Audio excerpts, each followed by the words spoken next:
Welcome once more to WAINGAFAT Wednesday, where I tell you who am I not giving a fuck about today. And today, I'm not giving a fuck about conservative blathering fool Andrew Bolt. This is a bit local for a world audience, but a quick background. We've got a fairly interesting political landscape in Australia at the moment. Government with the thinnest of majorities, and they're only in power with the help of some independents. So any tiny little thing that comes up is a threat to the government. And they've had things that were not so tiny, with one of their members being implicated in some rather nasty corruption allegations. But over the weekend, there was a turn as a tragilarious comedy of errors and fucking stupidity by conservative media outlets.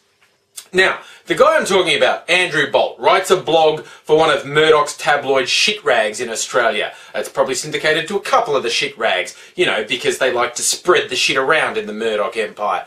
And on Saturday, he's writing, oh, there's a shocker coming out, oh, bombshell, this will bring down the government, this will make the Prime Minister resign. You know, big call, something that's going to hang over his head for a long time for the stupidity of it. But anyway, there's been this rumour story about our Prime Minister Julia Gillard for years. It's been thrown about for years. An ex of hers was a con man, okay? And that's never good to have in your past when you're in politics, having had a relationship with a con man.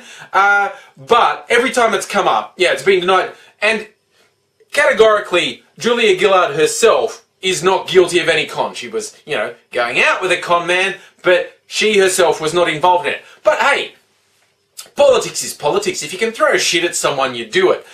So when Bolt said, oh, bombshell, Gillard's people assumed that it was about this. And you go, okay, so Bolt's saying his mates in the Murdoch hackdom are going to have a go at her. So there are two papers run by the Murdoch Empire in Australia. There's a tabloid, has different names in the different cities, and a national broadsheet, theoretically more respectable. It's called The Australian.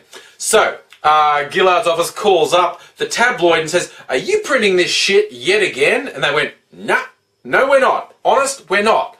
And they were telling the truth. They weren't. It was the supposedly respected broadsheet that was printing this shit. And this blew up in their face so badly, because the guy's written that he's going, here's what the lawyers weren't allowed to tell you, and went on to essentially say that the Prime Minister was directly complicit with the con man and ill-gotten gains. And look, I'm going to preface this by saying I'm not a media expert. I don't run a global multinational media empire.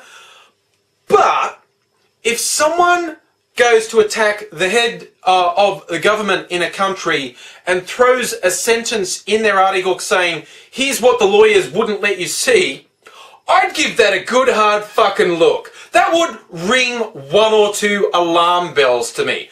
Not at the Australian. It was put online on their website, and then boosh, Gillard and her department come down on them like a ton of bricks, and they retract it, and not because, oh, the Prime Minister's upset at us and said we shouldn't say those things. No, because it's not true.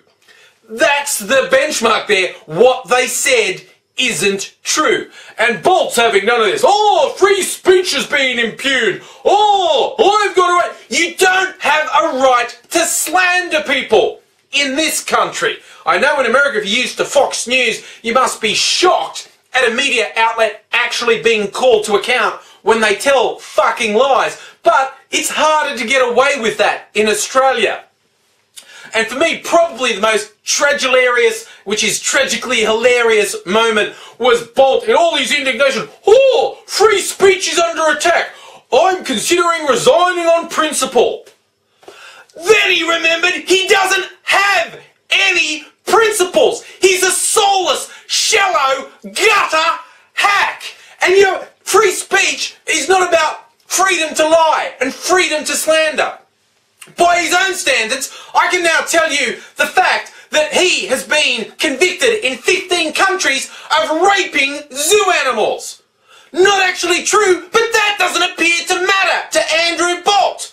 You know, Andrew Bolt on a pilgrimage anally fisted Mother Teresa against her will. Not